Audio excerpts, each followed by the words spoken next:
Hey guys, it's Rhysicus here, coming at you with a brand new series of Rhysicus Railworks tutorials. Now this is the fourth time I've started this video, so please forgive me if I'm not very happy about it, because for some reason my Railworks just seems to get about 5-10 minutes in, and the frame rates just disappear. Even though this is a crappy made route, they just disappear and I can't seem to do anything, so I give up.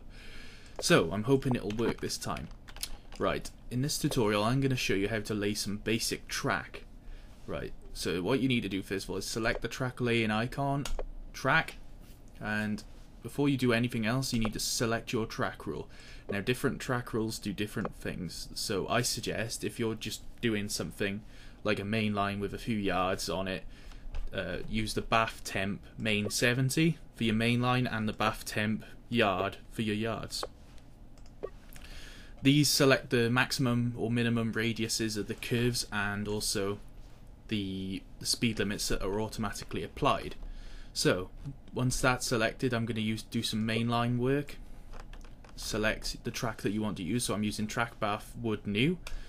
So when you lay it, the outline of the track goes yellow to show that it is dead straight, or if you move it left or right it follows the mouse using the minimum radius of the curvature that the track rule will allow.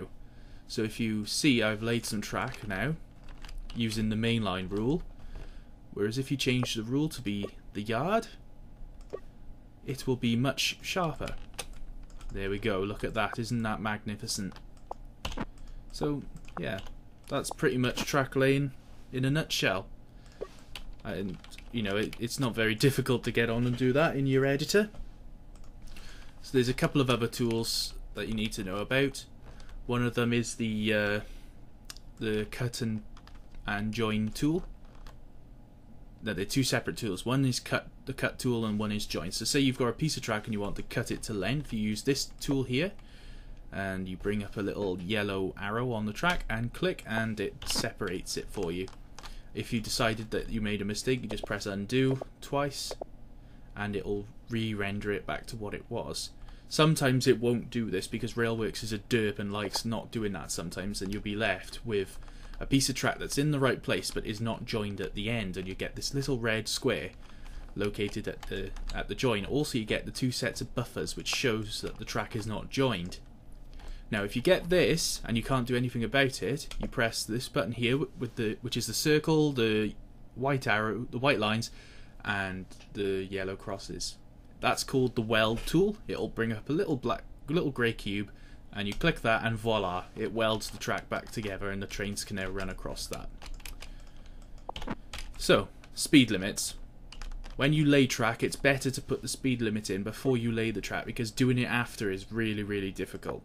So what you do is you select the track rule that you want to use, and that will automatically, the bath temp main 70 will make the track automatically be 70 mph speed limit, but I want 125. So you bring up this pop-up menu on the right and you type in 125 there. So now whenever you lay track, and to find out what the speed limit is, you can select it, select that length for track, and it will bring up another pop-up menu on the right, and as you can see the track that's been laid is of 125 mph speed limit. There's a couple of other options on this pop-up menu on the right.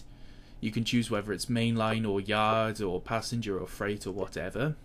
And if you're going to make a steam era route, then you can just leave it as it is.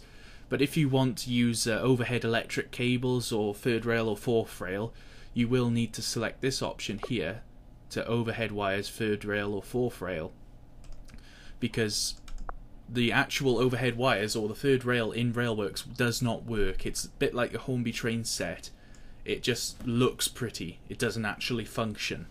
So you have to select that option, otherwise your electric trains will not work. So that's about it as far as I can see, but one last thing before I go.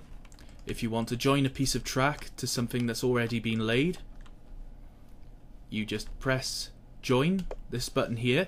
You click it on the end of the track that you want to join to something else, and then you click it on the end of the track that you want to join it to, in that order, and then voila, it works. As you can see, if you use two different track lofts, like I've used the old bath track and the new bath track. So as you can see at the join, there is a contrast between the two different tracks.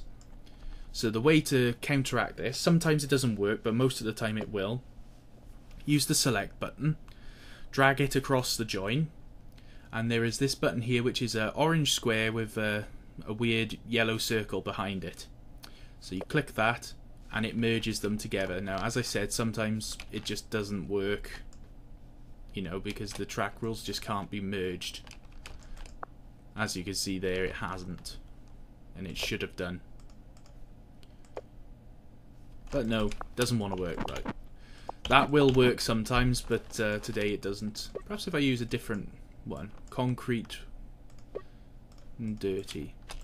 Let's see what happens now, because this should actually work. No, still not worked. No. Don't know why, it just won't work. Anyway, that's basic track laying. There's one of, let's have a look, what other options are there? Yeah, the other option you need to think about here is how many tracks do you want to lay. So here I've only got one track selected. So if you click this one here, if I put 5, it's a number button there. And look, you can have 5 different tracks all perpendicular to each other. And you can pretty much have unlimited amounts of track in there. So if you wanted 1,000 tracks next to each other, you could have that. Whether it would actually work, I don't know. No, maximum 32. So you can get a lot of tracks side by side. Well, that was trippy. Don't know why it did that. But yeah, there we go. 32 tracks all sat perpendicular to each other. That's a lot of track. So yeah, that's pretty much it in terms of track laying. We got one more option, which is the camera view. Now when you're editing track, you can either have, when you're laying it, that the camera jumps to the end of each section that you lay and follows it round, which is easy if you're making a longer route, or you can turn that off, so that, such as when you're making a yard or something, and then the track won't actually, the camera won't follow it, you have to move the camera yourself. Which, you know, each method has its options, has its advantages and disadvantages, so you have to basically think about it and decide yourself. Okay, so that's it. That's Rhysicus Railworks tutorial number 1. I'm Rhysicus. I hope you enjoyed it, and I hope you found it useful. Thank you.